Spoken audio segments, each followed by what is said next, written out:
Men notice things that you might not realize, like these tiny signals that say, ooh, she's warm, she's magnetic, she's safe to be with. Today I'm going to show you what men notice that most women have no idea.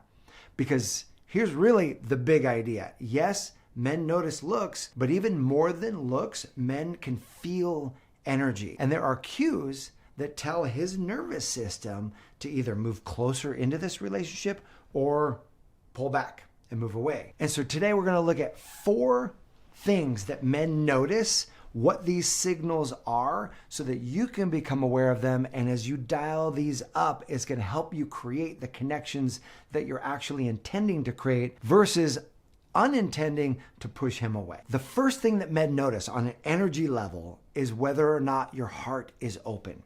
Now, the truth is, I believe all of us notice this when we're experiencing relationships. The first open heart indicator is that you trust yourself. You trust your decision making. You trust your picker. You can trust that the right thing is going to be the right thing. We're not walking on eggshells. The closed heart is really anxious because we've experienced trauma in the past or pain in the past. Or we're not fully trusting ourselves because we haven't done the healing work yet. The second aspect of an open heart, what it looks like and feels like, is that you love yourself enough to let someone else love you. In other words, the parts of us that at times don't feel lovable or don't feel enough, we've done enough healing work around that we love ourselves so much that there's a peace and there's a calm, and ultimately we accept and receive the love from the other person. Ricky Byers-Beckwith wrote a great song once where the lyrics to this song really moved me, and it said, "I love myself so much that I can love you so much, that you can love you so much that you can start loving me." And I love that idea because that's how we help each other. We come from a place of love and wholeness that we help others step into that same place, and then it becomes this beautiful cycle of giving love. When your heart is closed, on the other hand, what can it look like? Or overly self-critical is you don't actually receive compliments. You might say, wow, you look really beautiful tonight. And you're like, oh, this whole thing, yeah, like it's not. High self-love, high self-esteem is when someone compliments you to receive it and say, oh, thank you for noticing.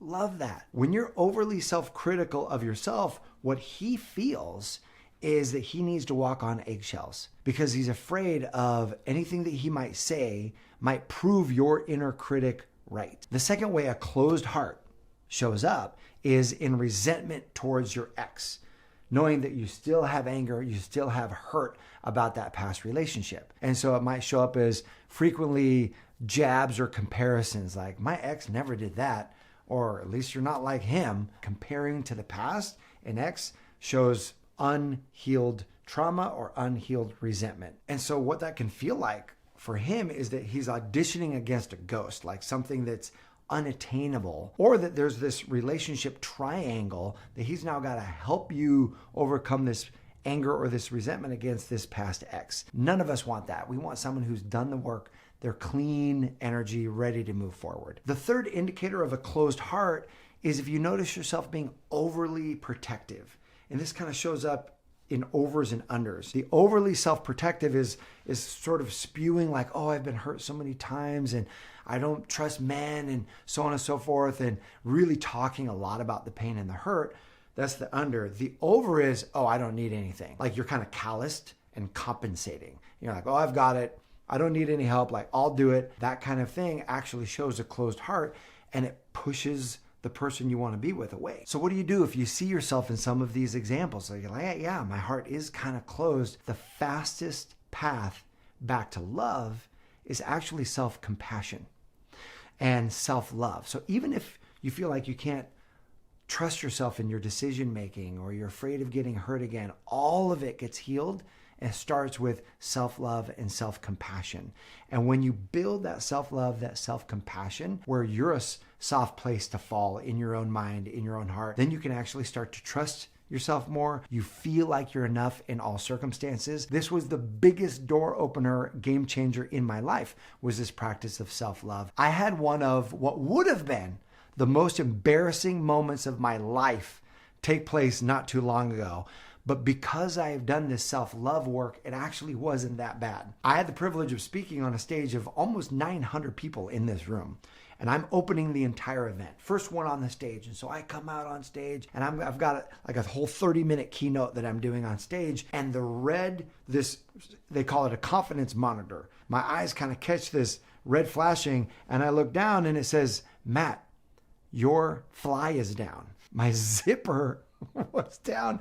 And I'm like standing like open to the whole crowd. And people had come up to me to try to give me a message, but I was like, no, we're starting.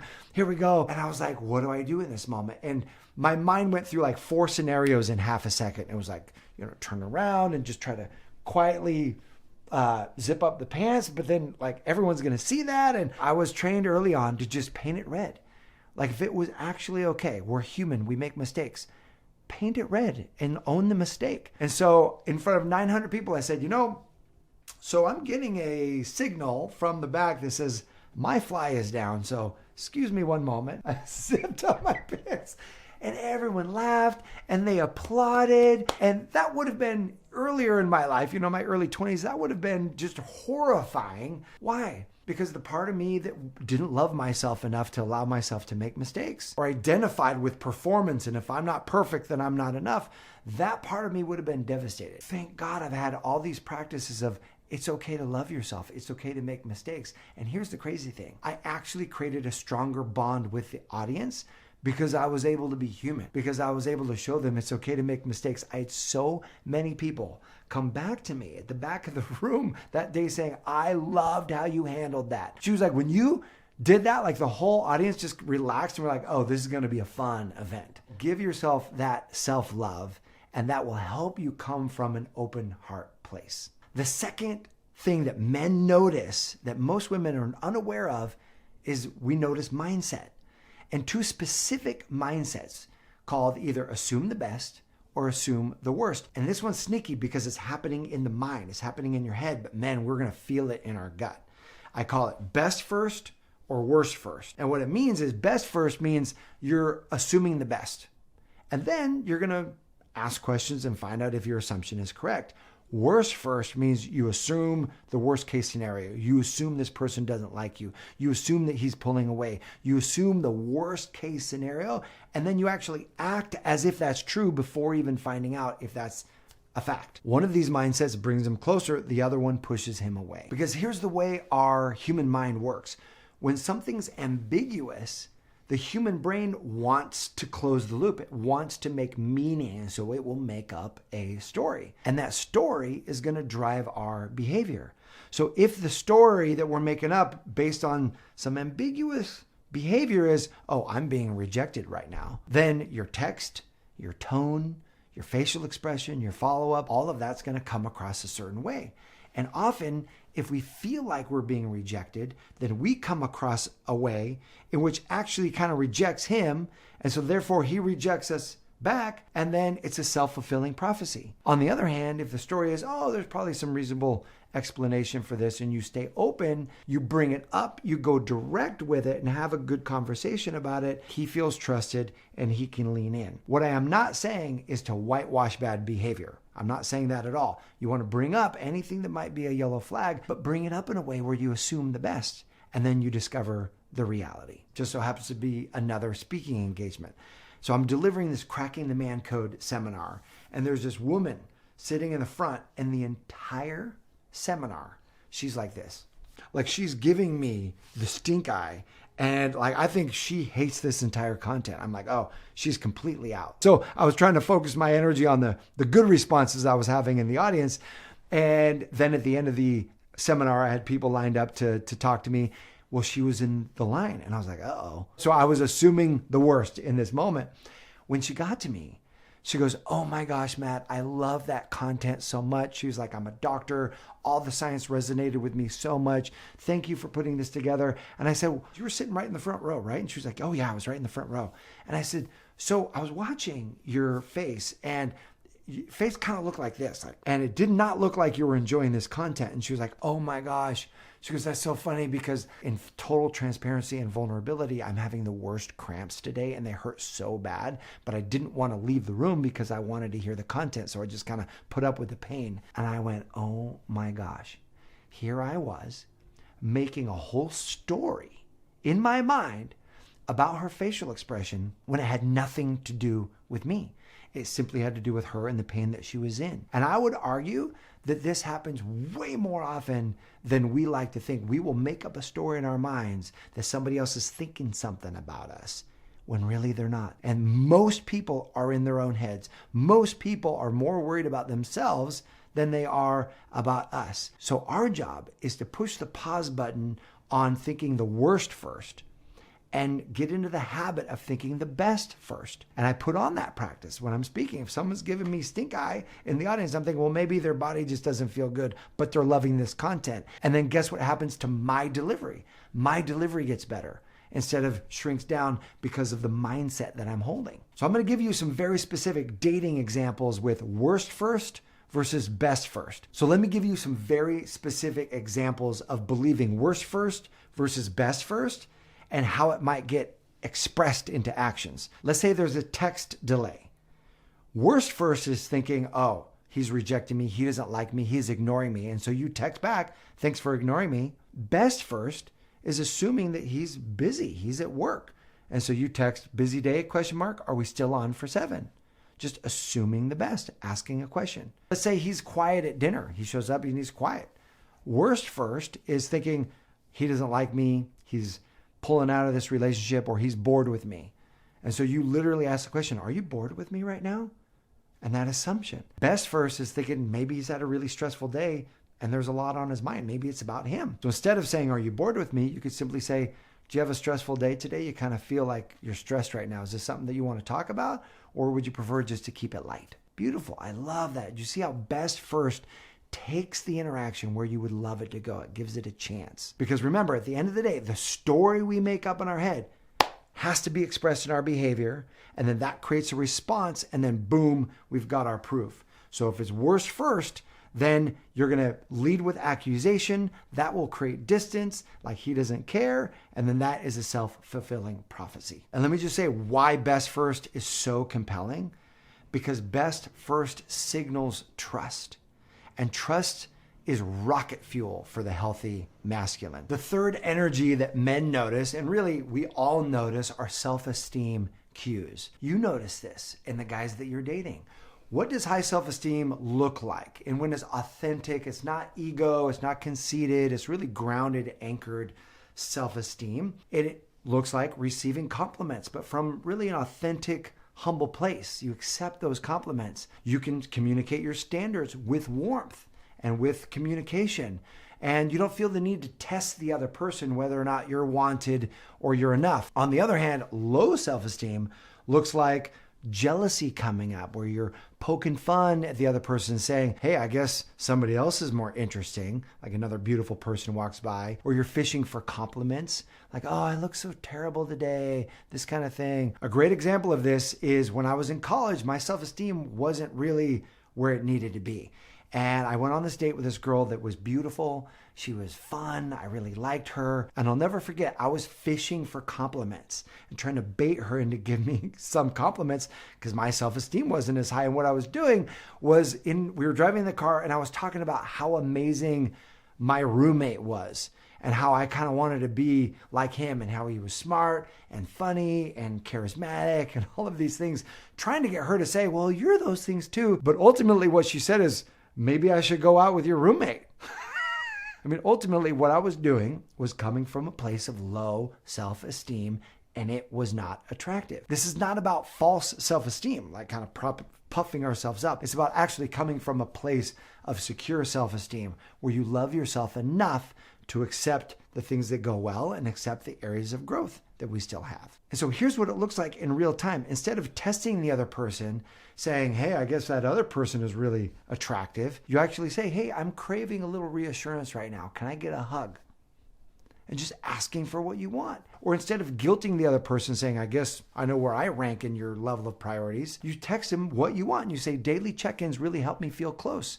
Is that something you're willing to do? And it's so clean and it's so beautiful and it so represents high self-esteem that your man will absolutely receive that energy. And I've saved the best for last.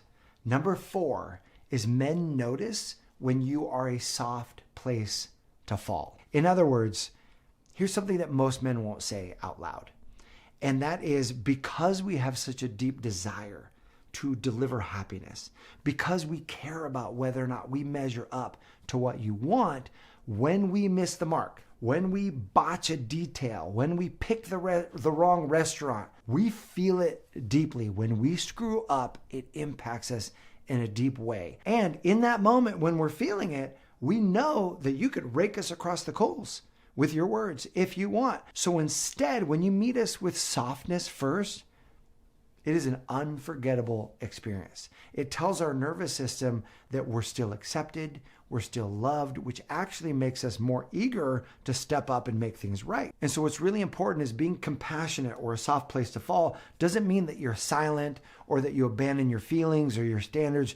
You can still bring up what missed the mark, but you're doing it in a compassionate way, assuming the best, and then ultimately making a new agreement moving forward. I'll give you an example of this. When I was dating my wife, Irene, I somehow came across tickets for the finale of our favorite show. And at this point, this is many years ago, at this point, our favorite show was American Idol. Yes, we were that couple who would sit at home on whatever night it was, Thursday nights, and we're watching American Idol, and we've got our opinions about the people singing and who's better and who's not. I ended up going to a networking event and met somebody, and they gave us tickets to the finale, and the whole instruction was dress up, look nice, you're going to be right down in front. Know this, if you are late, they lock the doors, you can't get in because it's all on TV and they want the entire place full. So they'll give your tickets to people waiting in line. So it's like, oh, no problem. I looked up online, where is the American Idol finale? Because it didn't have it on the tickets and it said, oh, the Kodak Theater. Boom. So we drive to the Kodak Theater and we're there like 45 minutes early. Plenty of time. I get to the front and there's nobody there. I have this sinking feeling in my gut. Like, uh-oh, this is the wrong place. Ultimately, I find out that what I looked up online was last year's location for American Idol finale, not this year's. And when I ended up finding out this year's American Idol finale was across town LA, it was going to take us 40 minutes to get there. And so I tell Irene, oh my gosh, I made a mistake. I'm so sorry. The wrong spot. Get in the car. We get in the car. We drive across town. We park. We go up to the gate. And the lady at the gate with the tickets was like, oh my gosh, we gave your seats away 5 minutes ago.